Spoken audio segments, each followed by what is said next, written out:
Bem, nós estávamos falando aqui da hierarquia dos precedentes. Em matéria de direito infraconstitucional, dizia eu, a última palavra e, portanto, o precedente com maior força é do STJ. Agora, de qual órgão? É do ministro, monocraticamente, o ministro que monocraticamente decidiu, da turma, da sessão, assim por diante. Enfim, e aí, quanto mais amplo o órgão, quanto mais representativo do tribunal, e há um estabelecimento ali de competência previsto no regimento interno, e eu estava citando o caso do recurso repetitivo. Pois se uma questão, por exemplo, a questão dos juros previstos no Código Civil, o STJ decidiu em recurso especial repetitivo, houve uma série de recursos especiais interpostos em diversas demandas espalhadas aí por esse Brasil afora. O STJ selecionou um caso ali e julgou, e aquele julgamento vale para todos. Isso é um precedente. Depois de estabelecido um precedente desse no julgamento de um recurso especial repetitivo, de nada adianta mais invocar a lei. Ele acaba adotando uma posição acima da lei. Embora ele seja com base numa interpretação da lei, mas o que a gente percebe é que às vezes o precedente, pelo menos à primeira vista, às vezes é contra a lei, decide contra a lei. E mesmo decidindo contra a lei, vale o precedente. De nada adianta você invocar hoje dispositivos do Código Civil para argumentar que o juro de 1% vale para todos, que a lei se aplica também às instituições financeiras. Não é assim.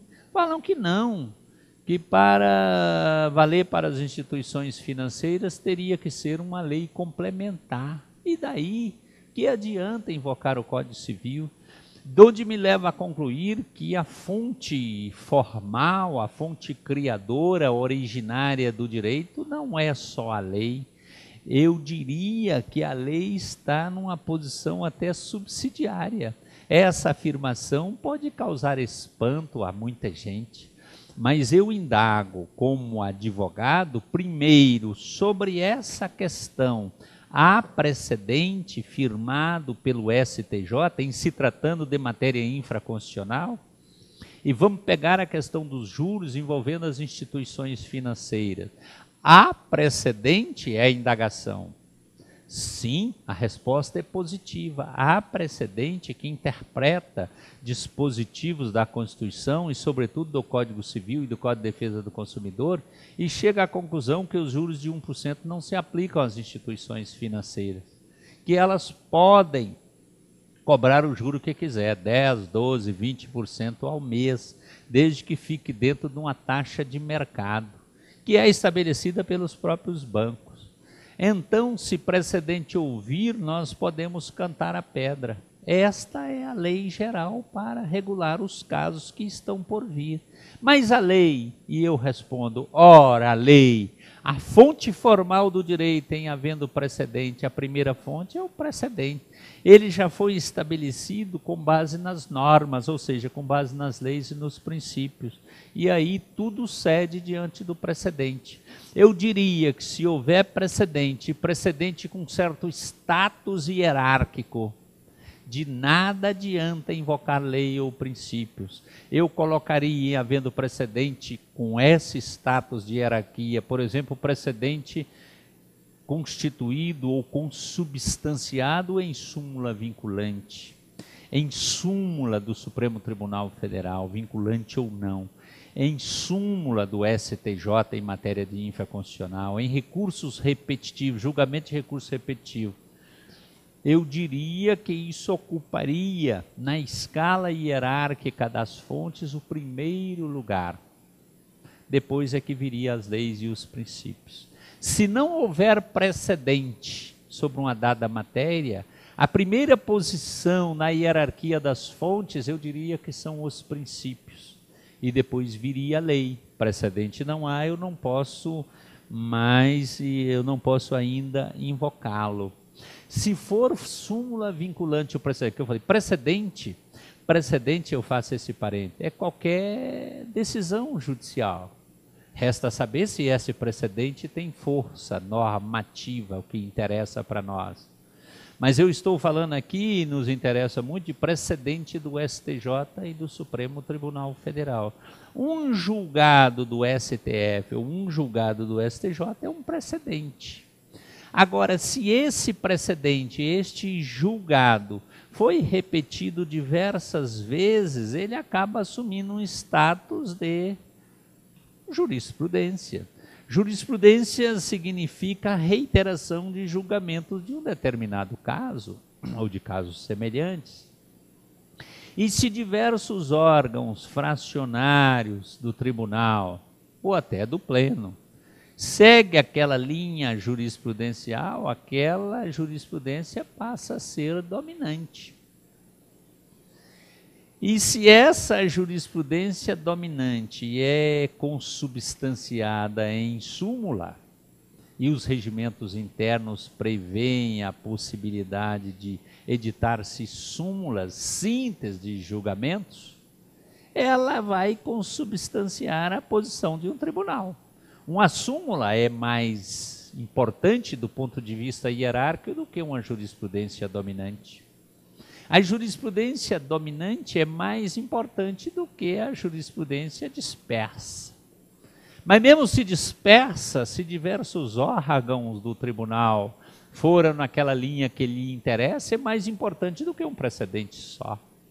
O fato é que nós chamamos tudo isso de precedente, o que foi julgado antes, ou está deciso lá do direito saxônico, sobretudo do sistema americano. Nós não precisamos ficar aqui como se macacos fôssemos, repetindo tudo o que disseram no exterior.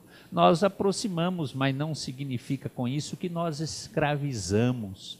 Essa escravização, sobretudo a expressões estrangeiras, vamos deixar para essas pessoas que têm a chamada síndrome do vira-lata, no dizer de Nelson Rodrigues, que ficam repetindo o tempo todo, fazendo aí macaquices, como se não tivessem identidade cultural e nem orgulho próprio. Deixa essa parte para lá, isso é objeto de outro estudo que ressai ou refoge a área jurídica. Nós estamos falando do precedente.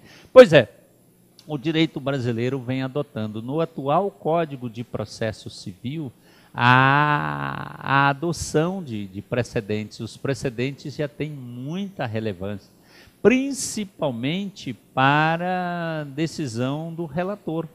Quando há precedente, principalmente se for jurisprudência dominante, se for julgamento em casos repetitivos, se for súmula nem se fala, se for súmula vinculante acabou a conversa, dá poder ao relator para decidir aquilo que o colegiado decidiria. A jurisprudência hoje já tem um papel, esse precedente, um papel relevantíssimo. Antes, o julgamento de um caso entre Joaquim e Manuel valia para Joaquim e Manuel. Hoje não, no sistema brasileiro ele já deita reflexo para outros casos. Então, de cada julgamento que se pode estabelecer um precedente, se extrai dali uma norma genérica que vai reger e vai regular os casos futuros. Assim. Lembro que a partir da emenda constitucional 40, deve ser o momento mais expressivo dessa adoção dos precedentes no Brasil, a emenda constitucional 45 de 2004, emenda constitucional 45 de 2004, ele dá poderes ao Supremo Tribunal Federal para editar chamadas súmulas vinculantes. Com 2/3 do Supremo Tribunal Federal, edita-se uma súmula vinculante em uma interpretação do texto constitucional, mas a gente percebe que algumas súmulas, às vezes, vai de encontro ao próprio texto constitucional, e essa súmula vinculante é que vai ocupar a posição de supremacia. Essa súmula vinculante, mesmo decidido contra a Constituição, e a gente encontra isso no repositório da jurisprudência brasileira, a jurisprudência do Supremo Tribunal Federal, eu não posso falar que ela revoga a Constituição, porque mudada a lei, a súmula perde o seu embasamento, mas ela é que vai reger todas as relações sobre aquela matéria, não só no âmbito do judiciário, mas no âmbito da administração pública. Dá para ter uma ideia, então, da força desse precedente. Ele ocupa uma posição hierárquica superior à própria Constituição, superior a uma emenda constitucional. É claro que vão negar isso de pé junto, falar, não, isso é uma interpretação da Constituição. Mas qualquer pessoa, e sobretudo da área jurídica, enxerga que em alguns casos se decide contra a Constituição. Bem, nós adotamos agora o sistema de precedentes. Mas é interessante que isso no Código de Processo Civil atual é feito de forma desregulamentada, confusa, que cria mais insegurança do que segurança. A instituição dos precedentes no sistema brasileiro veio em nome da celeridade, em nome da segurança jurídica, da isonomia. Todos nós sabemos de casos que uma parte vai à justiça e o caso dela cai numa determinada vara e é julgada de um jeito. Aquele mesmo caso que é do vizinho, mas o caso idêntico, é julgado por um outro juiz de forma diferente. Isso cria uma situação de quebra da isonomia. Casos idênticos, iguais, são tratados de forma diferente. Isso traz insegurança jurídica, traz um reflexo importante no mundo dos negócios, porque eu não saberei como vai decidir aquele caso quando for ao judiciário amanhã. Então, o importante é que se uniformize os julgamentos. E hoje nós estamos caminhando para isso, principalmente nas grandes questões constitucionais, há um pronunciamento do Supremo Tribunal Federal. Nas questões infraconstitucionais, os casos relevantes, um pronunciamento do Superior Tribunal de Justiça. E aí eu sei a linha a seguir. Mas é preciso, e nessa linha vai o novo Código de Processo Civil, é preciso regulamentar os efeitos, o efeito normativo, porque esse precedente passa a ser uma fonte formal do direito, e quando ele existir, obviamente, mais relevante, hierarquicamente superior à lei. E se a lei não pode afetar o direito adquirido, o ato jurídico perfeito, a coisa julgada, o que dirá da jurisprudência? O que dirá desse precedente hierarquicamente importante? Ele também não poderá, sob pena de afrontar essas garantias constitucionais. Quando a Constituição fala que a lei não poderá ferir o direito adquirido, a coisa julgada e o ato jurídico perfeito, eu creio que hoje nós, juristas, temos que interpretar a lei envolvendo também a jurisprudência, principalmente a jurisprudência que tem essa força normativa, esse chamado precedente com hierarquia, com status de vincular o juiz, principalmente o precedente consubstanciado em súmula vinculante, em súmulas comuns, em julgamento de recurso repetitivo. Então é preciso regular essas questões para não se afrontar garantias constitucionais. E o novo Código de Processo Civil, embora de forma não exaustiva, não tão minudente como eu creio que deveria ser, já estabelece, digamos assim, que o esboço estabelece as balizas para a aplicação desse precedente. Estabelecendo, por exemplo, nós vamos chegar lá, que o tribunal poderá. Na verdade, esse poderá, eu quero crer que deveria ser lido como deverá. Estabelecer uma modulação. Em termos retroativos, isso pode retroagir para alcançar direitos já adquiridos. Houve uma época em que empresas adquiriam precatórios para pagamentos de tributos e admitia-se pagar tributo com precatórios adquiridos aí no mercado. Havia uma verdadeira bolsa disso. Depois, num certo estágio dos precedentes da jurisprudência, decidiu que não poderia. Mas quem já adquiriu? Então veja a insegurança jurídica. Eu adquiro hoje, eu posso, mas amanhã pode ser que mude. Então, em casos tais, deverá o tribunal, incumbido de dizer a última palavra naquela matéria, se for direito federal será o STJ, se for direito constitucional o Supremo Tribunal Federal, modular, falar bem, mas aqui esta decisão que se está a tomar hoje não aplicará a casos pretéritos, ou regular prospectivamente os efeitos desta decisão. Essa decisão vigerá somente daqui a 1, 2, 3 anos, para exatamente buscar essa segurança jurídica. Como estão aplicando, ou como se está a aplicar os precedentes, isso gerou a mais absoluta insegurança jurídica no país. E vem então, ou virá o novo Código de Processo Civil, que está pondo alguma ordem nessa bagunça que se estabeleceu, porque ninguém sabe. Até então nós tínhamos um parâmetro a seguir, que era a lei. Agora a lei perdeu essa força, nós estamos saindo do sistema, é muito interessante isso. E falam que é em nome da segurança, que é em nome da isonomia, da celeridade, tudo isso.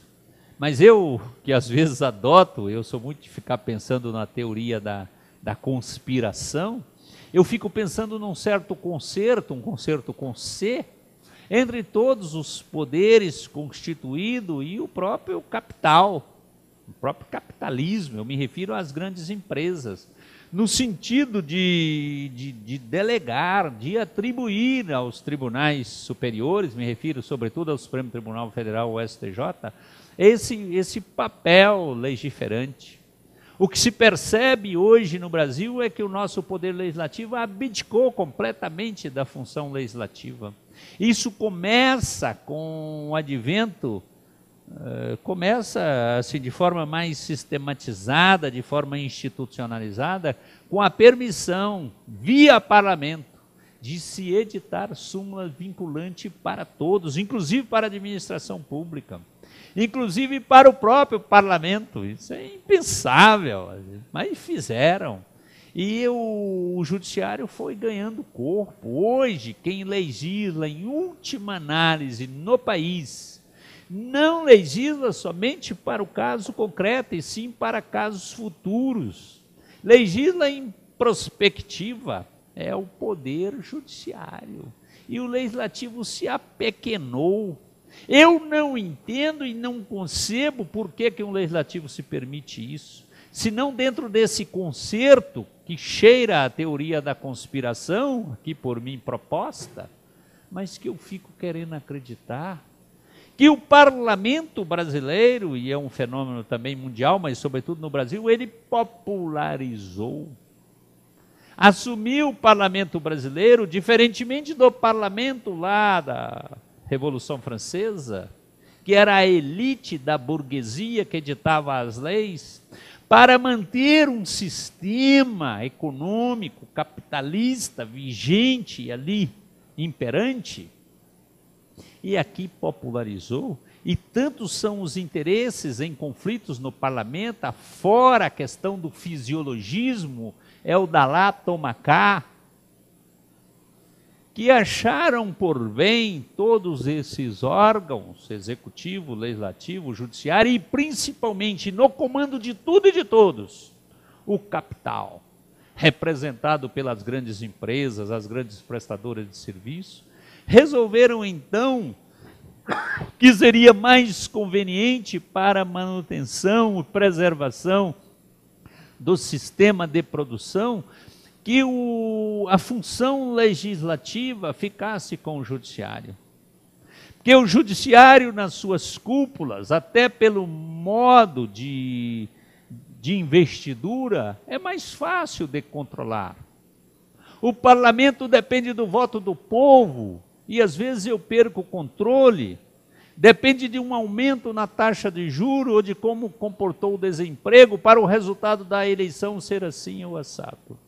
Já a escolha dos ministros do Supremo Tribunal Federal, não. Fica na mão de uma só pessoa, que é o presidente da República.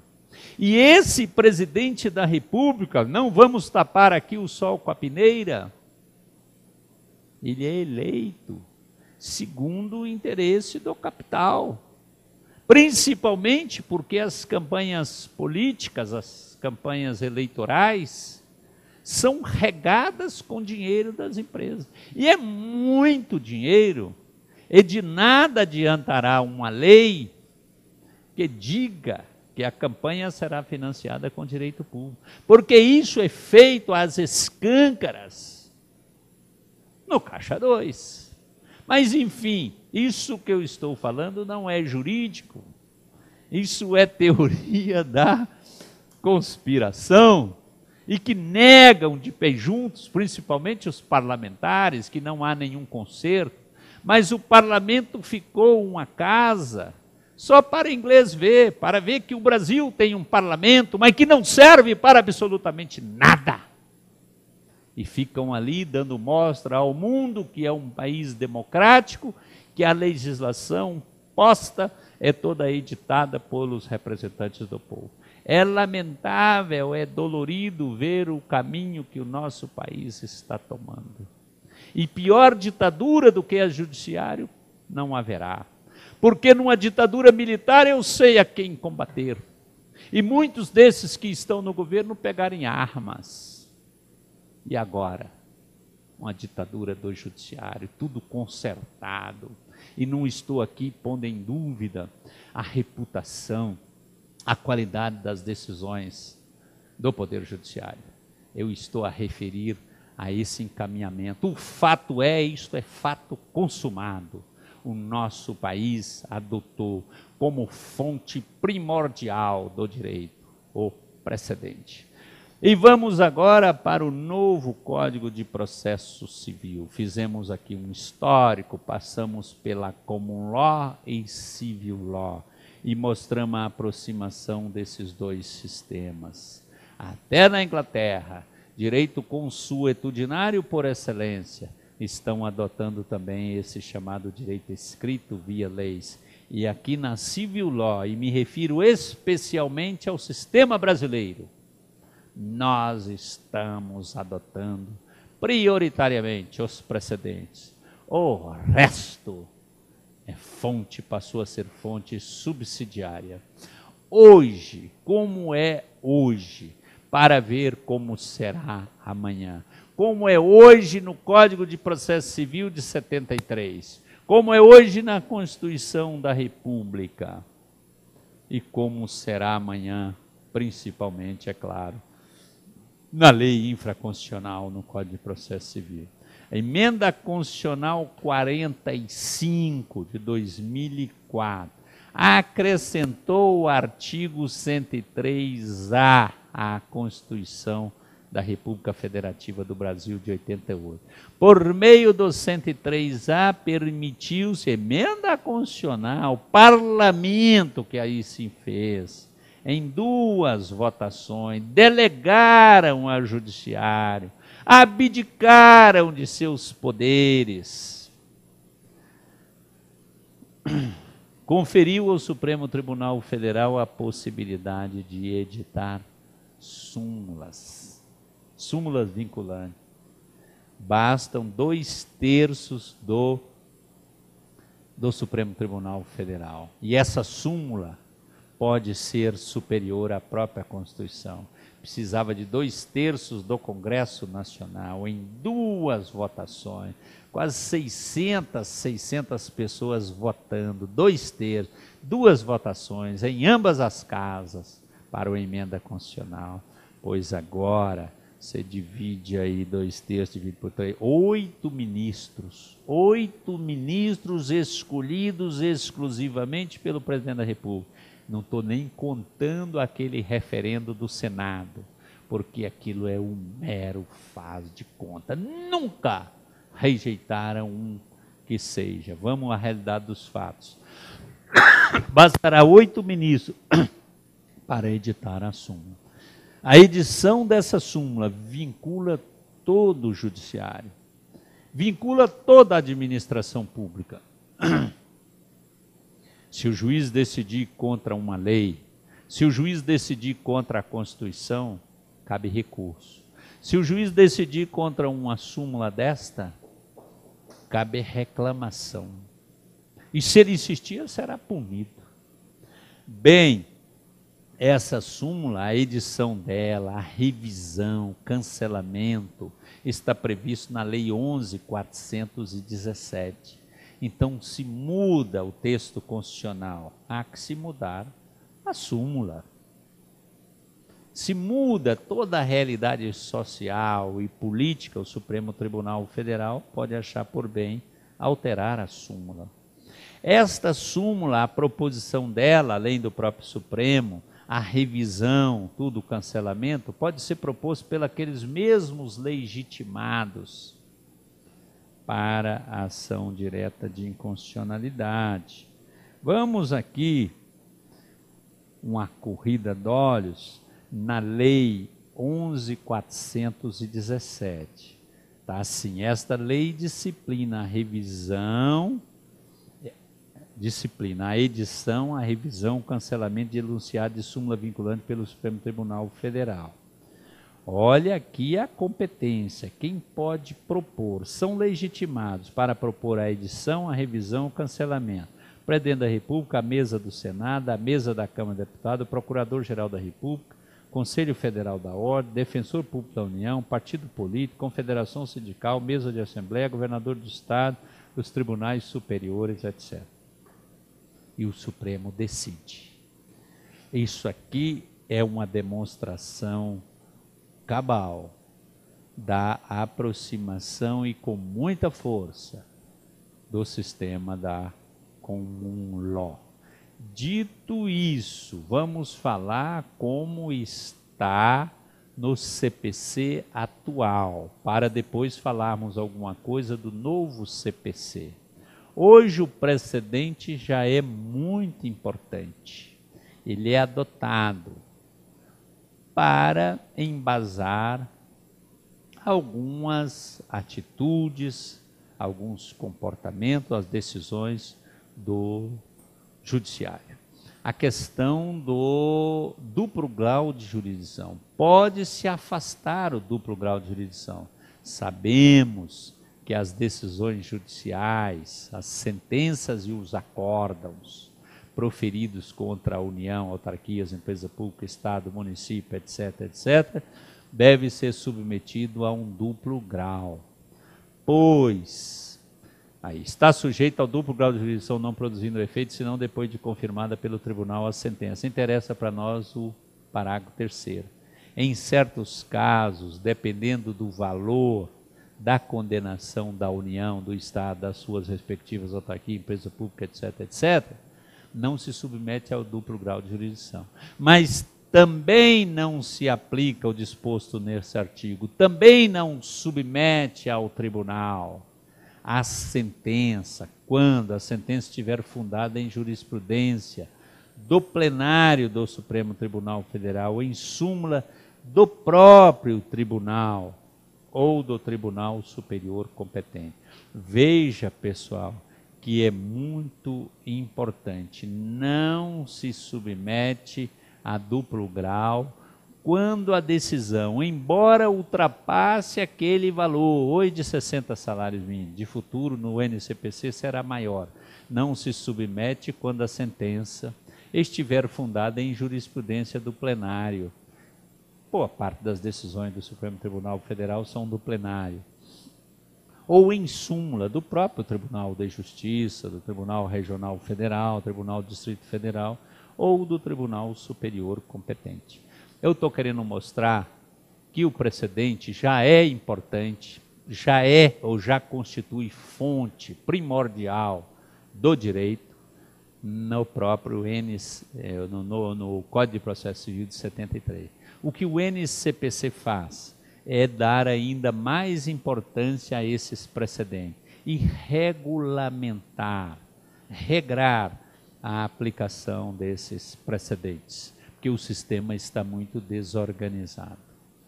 Edição de súmulas. O 479 do CPC de 73 prevê a edição de súmulas pelos tribunais. E diz o seguinte: o julgamento tomado pelo voto da maioria absoluta dos membros que integram o tribunal, maioria absoluta dos membros que integram o tribunal, será objeto de súmula e constituirá precedente na uniformização da jurisprudência. Os regimentos internos disporão sob a publicação no órgão oficial da súmula de jurisprudência predominante. Um determinado assunto que gera divergência entre os órgãos fracionários de um tribunal, aquela matéria, aquela questão, aquele assunto pode ser submetido ao órgão competente para uniformizar a jurisprudência. Então isso pode ocorrer no Supremo, no STJ e nos tribunais estaduais do Distrito Federal, nos TRF. O regimento estabelece qual é o órgão, é o grupo de câmara, é o plenário, é o órgão especial. O fato é que uniformiza a jurisprudência. E a partir daí, além desse aspecto persuasivo, sobretudo no Código de Processo Civil que está por vir, terá força, vinculará, terá que aplicar essa jurisprudência chamada predominante.